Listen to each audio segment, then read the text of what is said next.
Uniclac. Pessoal, vamos começar agora um estudo da calorimetria e da termometria. Então o nome já é bem sugestivo: temperatura, termometria, medidas de temperatura, calorimetria, calor, medidas de calor. Beleza? Então vamos lá, vamos começar pela termometria.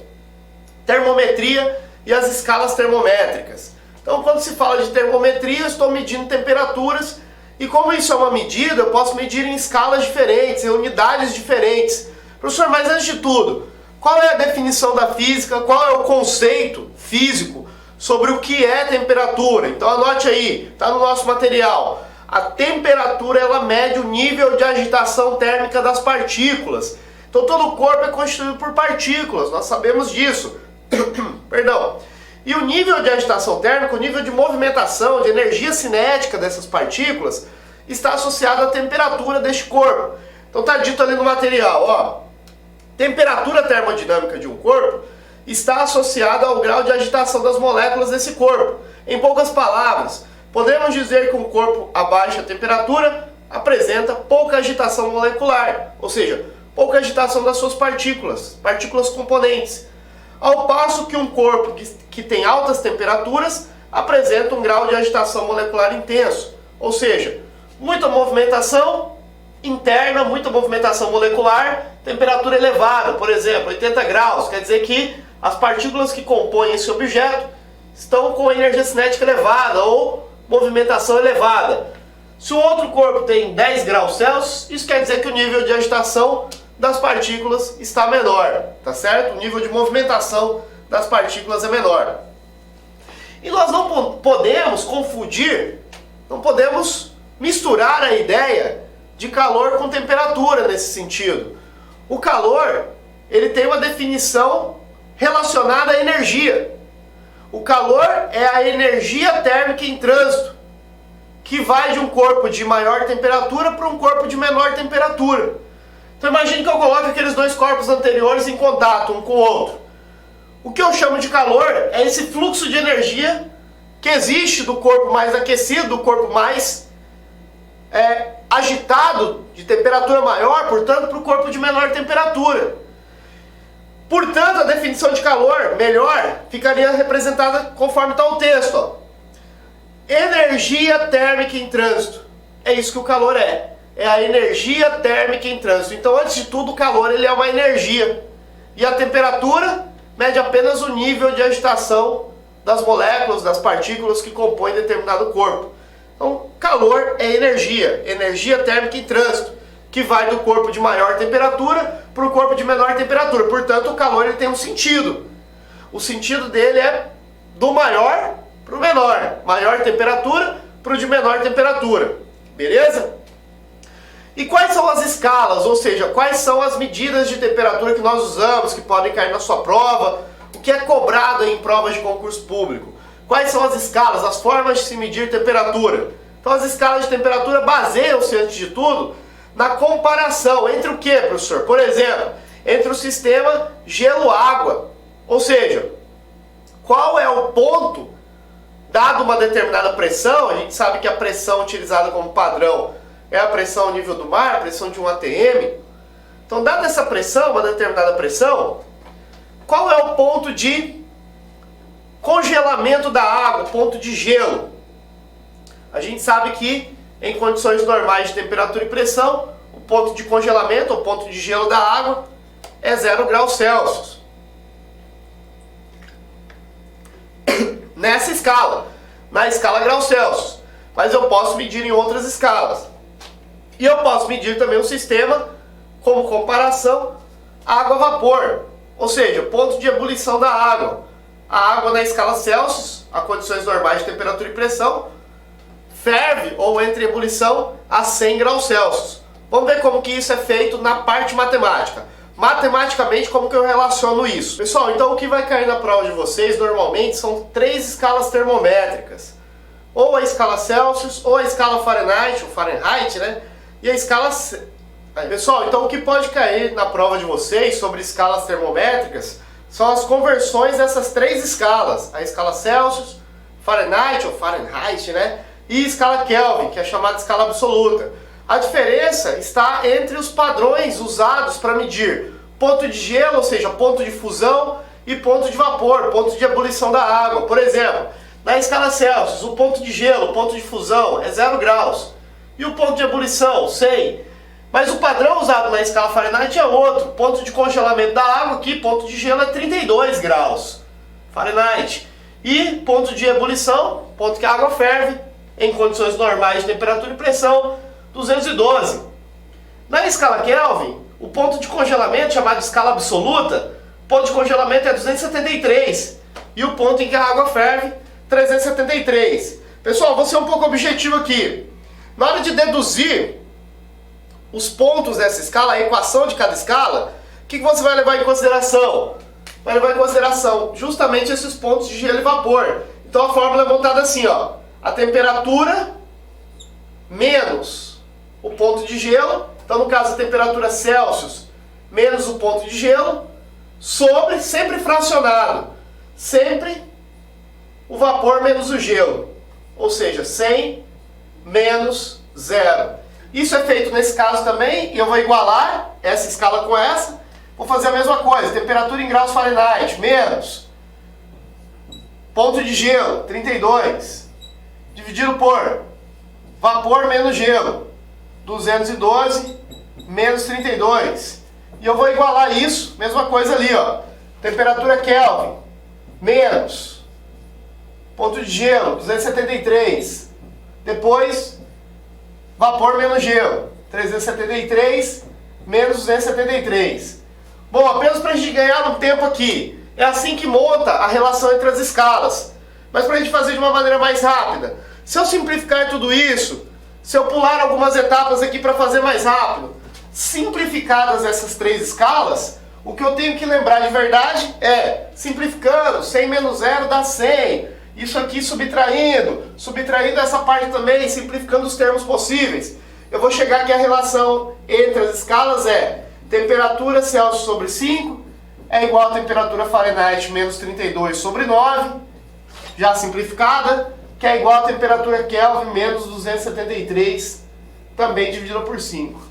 Essa é a relação entre as três escalas termométricas, que podem cair na prova de vocês. Celsius, Fahrenheit e Kelvin, beleza? Vou apagar aqui porque essa relação já está no próximo slide e de fato é ela que você tem que decorar. Você tem que memorizar direto para não perder muito tempo. Essa equação aqui, ó.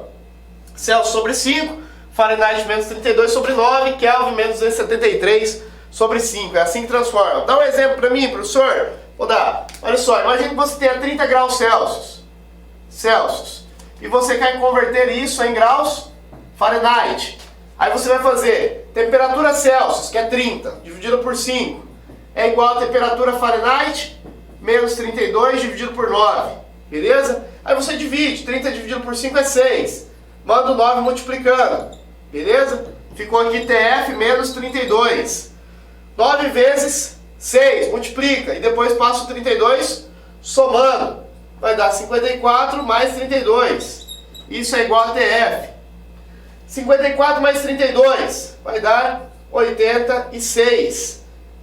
Temperatura Fahrenheit. Isso quer dizer o quê? Que 30 graus Celsius corresponde a 86 graus Fahrenheit, se fosse medido na outra escala, no outro termômetro. Então uma medida em 30 graus é equivalente a 86 medido no termômetro Fahrenheit. E se fosse os mesmos 30 graus convertido na escala Kelvin, professor? Como que a gente faria? Escala Kelvin, basta fazer TC é igual a TK menos 273. Ah, mas os denominadores? Não precisa, porque aqui é 5 e aqui é 5 também. 5 com 5 simplifica. Então ficaria 30 e já manda esse 273 somando. 273. Essa é a medida em Kelvin. 30 mais 273, temperatura Kelvin, aqui vai dar 3, 7, 8, 9, 10, 303 Kelvins. Coloca só K no final. Kelvin não tem grau, tá? Kelvin é apenas Kelvins, beleza? Então essa é a conversão, anota aí. Pessoal, agora que nós sabemos como que monta a fórmula da escala termométrica e como que eu converto de uma escala em outra, vamos falar das medidas de calor. Lembrando que calor e temperatura são conceitos diferentes dentro da física. A temperatura está associada ao nível de agitação térmica das partículas, enquanto o calor é a transferência de energia de um corpo que está mais aquecido para um corpo que está menos aquecido, ou está mais frio. Beleza? Então vamos lá. Calorimetria. O cabinho aqui está dando trabalho. Vamos lá. Calorimetria. A calorimetria é um ramo da termologia que estuda alguns fenômenos térmicos, notadamente as trocas de calor. É isso que eu estou medindo. E aí a gente começa definindo o conceito de capacidade térmica. Vamos entender o que é chamado capacidade térmica, que é simbolizado por uma letra C maiúscula. É importante falar que é maiúsculo, porque daqui a pouquinho vai aparecer um outro C aí que é minúsculo, não representa a mesma coisa. C maiúsculo é a capacidade térmica. O que é a capacidade térmica? É a quantidade de calor necessária para elevar a temperatura de um corpo em 1 grau Celsius. Ou seja, falando em termos de energia, é a quantidade de energia necessária para tirar um corpo de uma temperatura e aumentar a temperatura dele em 1 grau Celsius. Como que se calcula a capacidade térmica, professor? Capacidade térmica é quantidade de calor dividido por, esse símbolo aqui é a variação de temperatura, tá? Delta, um θ aqui, variação da temperatura. Quantidade de calor é a letra Q, pode até anotar. Anota aí que esse Q representa quantidade de calor. Quantidade de calor. Professor, quantidade de calor aqui nessa fórmula é medida em quê? Calorias. E o ΔT aqui? ΔT normalmente é medida em graus Celsius. É a temperatura. Graus Celsius. Beleza? Mas a gente vai ver depois que essas unidades podem variar. Inclusive nessa forma que elas nem estão em unidades do sistema internacional. Mas normalmente é o que acontece. Calor é medido em caloria. Ah, professor, mas eu aprendi lá na aula de energia. Se o calor é energia, ele tinha que ser medido em joules. É verdade. Já já a gente aprende a transformar de uma modalidade em outra. Transformar de uma unidade em outra. Calorias e ali a temperatura é medida em graus Celsius. Tudo bem? Então vamos lá. É isso aí. Tá bom, professor. Capacidade térmica, entendi o que é. Quantidade de calor dividido por temperatura. Mas você falou que apareceu um outro C na história aí. Pois é, calor específico. Calor específico é Czinho minúsculo aqui, ó. C é minúsculo. É o símbolo padrão dele, C minúsculo. Ah, é fácil confundir? Pois é fácil confundir. Quem que é o calor específico? É a capacidade térmica dividido pela massa, tá? E o que ele significa? Podemos dizer que o calor específico é a quantidade de calor necessário para elevar a temperatura de, olha o detalhe, 1 grama de um corpo em 1 grau Celsius. Lá na capacidade térmica eu não falava da quantidade de 1 grama. Lá falava assim, falava apenas o seguinte, elevar a temperatura do corpo em 1 grau Celsius. Não importa o tamanho, não importa a massa. Aqui é especificamente 1 grama elevar 1 grau Celsius. Beleza? Então a diferença está aqui. O calor específico, ele especifica a massa. Massa de 1 grama elevar 1 grama 1 grau Celsius. A capacidade térmica não. Dependendo do tamanho do corpo, o tamanho que ele tiver, a capacidade térmica é a quantidade de energia que eu preciso para aumentar 1 grau Celsius, independente do tamanho que ele tenha. Independente da massa que ele tenha. Beleza? Então, essa é a grande diferença entre capacidade térmica e calor específico. Calor sensível, professor, o que significa? Lembro lá da escola, estudei isso. O professor falava, que macete, que macetão. O que significa calor sensível? O calor sensível é o calor responsável pelas mudanças de temperatura. Falando em linguagens de energia, falando em termos de energia. O calor sensível é a quantidade de energia que eu preciso para mudar a temperatura de um corpo. Fazer um ΔT, uma variação de temperatura nele. Como que é medido? Olha as unidades aqui, ó. Quantidade de calor é a letra Q, medida em calorias, normalmente nessa fórmula aqui. Massa. Massa normalmente nessa fórmula é medida em gramas, não está no padrão internacional. Depois a gente aprende a converter. Calor específico, normalmente ele é medido em calorias por grama grau Celsius, é bastante unidade. Calor específico é caloria por grama grau Celsius. E o ΔT é a variação da temperatura. Variação da temperatura normalmente aqui está em graus Celsius. Variação da temperatura é o quanto a temperatura aumentou ou diminuiu. Algo importante nesse sentido, galera. Significa que se o corpo tiver um ΔT positivo, ele teve um aumento de temperatura, obviamente. O que significa um ΔT positivo? Imagine que eu estou medindo a quantidade de calor de um corpo que saiu de uma temperatura de 10 graus e foi a 100 graus Celsius. Tá? 10 graus até 100 graus Celsius. Ele teve uma variação de energia de 90, porque saiu de 10 e foi a 100. Então ele variou 90, positivamente. Então ele foi aquecido. Isso significa que a quantidade de calor dele aqui, ó, o calor sensível também será positivo. Ele recebeu calor, beleza? Se for resfriamento, o ΔT vai dar negativo. Vamos supor que o corpo sai de 50 graus e baixa a temperatura dele decresce até 10 graus. Então de 50 graus Celsius até 10 graus Celsius, por exemplo, ele decresceu, ele diminuiu em 40 graus Celsius a sua temperatura. Então a gente fala que o ΔT dele é negativo, o ΔT dele é menor do que zero. Ele teve um ΔT de menos 40. Então quer dizer que o corpo cedeu temperatura para o meio, ou para o outro corpo que ele esteja em contato. Quer dizer que a quantidade de calor dele é negativa. Resume tudo isso, professor. Tudo bem, fácil. ΔT positivo, quantidade de calor positiva, aquecimento. ΔT negativo, quantidade de calor negativa. Perdeu temperatura, perdeu entre aspas, tá? Na verdade não perde, é mandado para o ambiente ou trocado com outro corpo. Trocado com o ambiente ou contra o corpo, beleza? Calor sensível é responsável por que tipo de mudança? Calor sensível é responsável por mudança de temperatura exclusivamente. Calor sensível muda de temperatura, isso é específico. Isso é muito importante, porque aqui pode cair questões conceituais, questões que pedem apenas essa definição. Calor sensível, variações de temperatura. Tudo bem? Anotou aí? A fórmula matemática aqui é quimacete, né? Quantidade de calor, massa, calor específico, vezes variação de temperatura. Parte da matemática é a mais fácil, o importante é dominar conceitos. Professor, quando eu coloco alguma coisa numa máquina térmica, eu coloco lá, pode ser inclusive num forno elétrico, eu posso calcular a potência desse forno, a potência dessa máquina. Como que eu calculo a potência? Você tem que lembrar lá das aulas de mecânica. Na aula de mecânica foi definida a potência da seguinte forma. Potência é a quantidade de trabalho ou energia de um corpo, trabalho ou energia, dividido pelo tempo. Só que o seu trabalho ou energia aqui é o calor. O calor é a energia. Então, portanto, a potência de uma máquina térmica aqui, de uma fonte térmica, a potência dela é a quantidade de calor dividido pelo tempo. Quantidade de calor dividido por tempo me dá a potência térmica, a potência da fonte térmica. Ah, você falou até agora, Anderson, que as unidades de calor não estavam no sistema internacional. Porque o calor ele está associado à energia térmica em trânsito, então calor é energia. Se calor é energia, no sistema internacional o calor deveria ser medido em joules e não em calorias, conforme você disse. Sim, mas existe uma conversão padrão.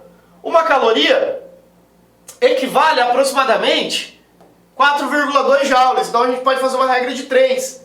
Uma caloria equivale a aproximadamente 4,2 joules. As bancas, inclusive, muito provavelmente vão aproximar isso para 4. Uma caloria é aproximadamente 4 joules, tá? Então tem que prestar atenção no que ele vai falar, ele vai te fornecer alguns dados. Então existe uma conversão de calorias para joules, muito cobrado em prova, inclusive. Professor, o único calor que pode atuar num corpo, ou seja, a única energia térmica em trânsito que pode atuar num corpo é somente para mudança de temperatura? Não. O calor pode atuar também para mudar o corpo de fase, fazer uma mudança de fase na matéria. Então o calor, essa energia, por vezes, ela varia a temperatura do corpo. Mas por vezes, ela pode mudar a fase do corpo, transformar ele de sólido para líquido ou para gasoso, certo? Porém, quando o calor é responsável por mudanças de fase da matéria, ele não é chamado calor sensível. Calor sensível é só para mudança de temperatura. Quando o calor é responsável por mudanças de fase da matéria, o calor é chamado latente. Ficou faltando aqui, tá? Vou escrever. Calor latente. O calor latente, portanto, ele é responsável exclusivamente por mudanças de fase. Seja de sólido para líquido, de líquido para gasoso, ou o contrário. De gasoso para líquido ou de líquido para sólido. Beleza? Ou mesmo sublimações, né? De sólido direto para gasoso ou de gasoso direto para sólido também. Tudo bem? Então o calor latente é calculado de outra maneira. Calor latente, os professores lá do cursinho, né? Cursinho de vestibular, essas coisas falam que mole. Calor latente é quantidade de calor vezes L, que é o calor latente específico de cada substância. Cada substância tem um calor latente dependendo da mudança de fase. Por exemplo, Qual é o calor latente da água? Quando ela sai do estado sólido para o estado líquido. O calor latente da água vale 80 calorias por grama. Isso quer dizer que eu preciso de 80 calorias para converter cada grama de água em estado líquido. Beleza? Estado sólido para estado líquido. Ok? Isso chama calor latente. Então, quantidade de calor aqui, que é medida em calorias, não está no padrão internacional. Se quiser que transforme, eu já dei a relação. A massa é medida em gramas e o calor latente é calorias por grama. Esse é o L chamado calor latente, portanto. Cada substância tem um calor latente tabelado, um calor latente que deve ser dado no problema, tá? Dada a substância, cada uma tem o seu calor latente dependendo da mudança de fase, ok? Professor, então as mudanças podem ser fusão, quando eu estou transformando de sólido para líquido, e aí cada substância tem um calor latente de fusão.